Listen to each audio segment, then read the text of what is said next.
Okay, welcome to the continuation of the lessons on doing trigonometric proofs. And here we have an example where we're asked to prove that the sum of two fractions is equal to this expression over here.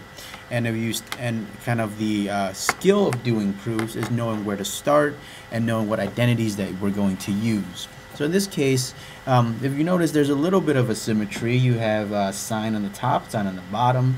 You have 1 minus cosine here and 1 plus cosine here. And as you get more and more familiar with doing proofs, you should be able to use and see a little bit ahead what Pythagorean identities or really any other identities might be useful to you. So you can see here we can rework this Pythagorean identity and show that 1 minus cosine squared is really equal to sine squared. Okay, and this might be a little bit useful to us further in the proof. Okay, so let's get started here, and I am actually going to start with the left hand side like we often do. Okay, so we start with the left hand side, and I have sine of x over 1 minus cosine of x plus 1 plus cosine of x over sine of x. Okay, and this is given.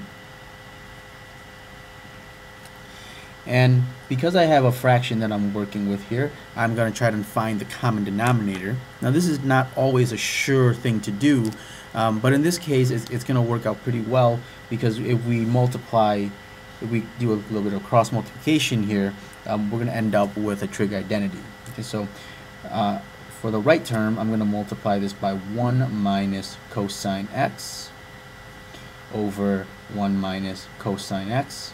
And this is really multiplying by 1. Here I'm going to multiply this by sine of x over sine of x. Okay. So in step 2, what I get is sine squared of x over sine of x times 1 minus cosine of x plus 1 minus cosine of x, and I'm using the brackets here, but they really don't mean anything different than parentheses. So this should be a plus and this should be a minus, all divided by sine of x 1 minus cosine of x. Okay. And this is using a common denominator and simplifying.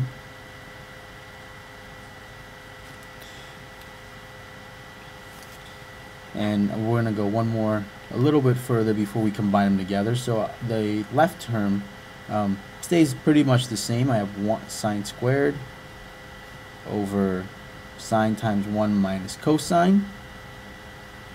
And the right term, when I multiply this and distribute everything, I end up with 1 minus cosine squared of x. I'm not showing that step here because we're running out of room and we want to keep this video reasonably short.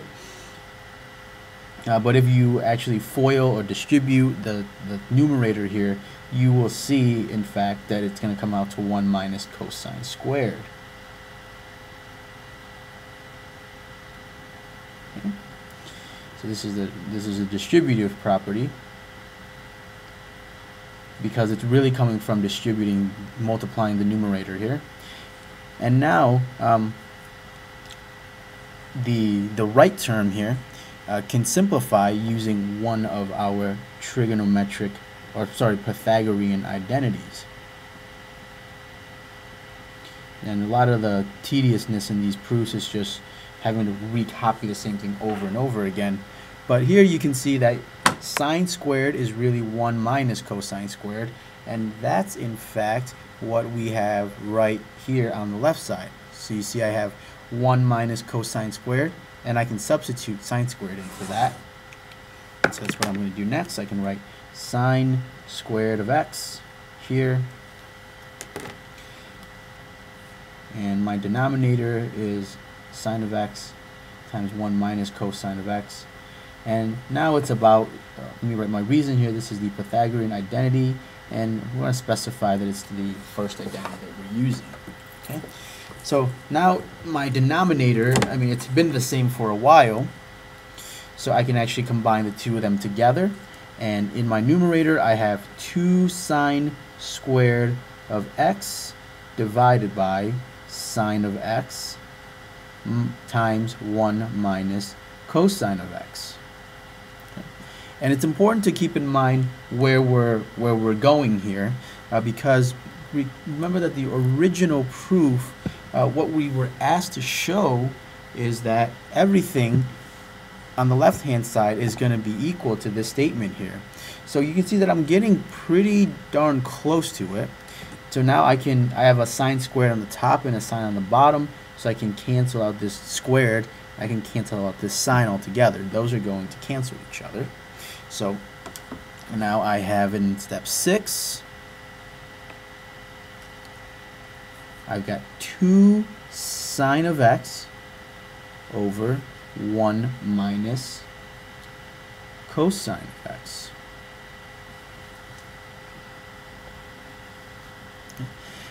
And so this is simplifying to get to this step in step 6 here. And then on the bottom here, I really want to have a sine of x down here.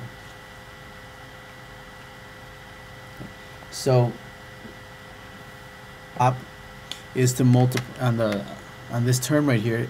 What I'm going to do with this term is multiply the top and the bottom by 1 plus cosine of x. So I'm going to multiply this here by 1 plus cosine of x, because once again I want to take advantage of the difference of squares and the Pythagorean identity.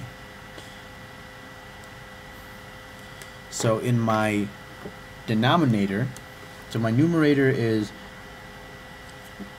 2 times sine of x times 1 plus cosine of x. And in my denominator, I have 1 minus cosine times 1 plus cosine.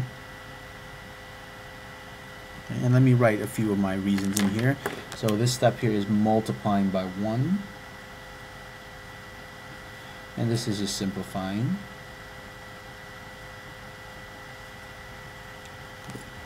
So in my denominator, I am going to have, so my numerator is still 2 sine x, 1 plus cosine x, but my numerator becomes 1 minus cosine squared x. And then I can use my Pythagorean identity to say that the denominator is in fact sine squared. Okay? So my numerator, I still have 2 sine x, 1 plus cosine x. This down here is really just sine squared of x, and this is the Pythagorean identity. And it's the first identity that we're putting to use here. And this time, the sine on top and the sine squared on the bottom cancel. And in my final step, let me use a different color here so we get some contrast and it looks a little bit more clear and we don't mix up all of the letters. But in my final step, I have 2 times 1 plus cosine of x, all of it divided by sine of x, okay? which is what we set out to prove in the first place. So let me show you. Okay. So the original statement that we had to prove, the right hand side is this portion right here, and we've reached the right hand side. So this is equal to the right hand side, and there ends our proof.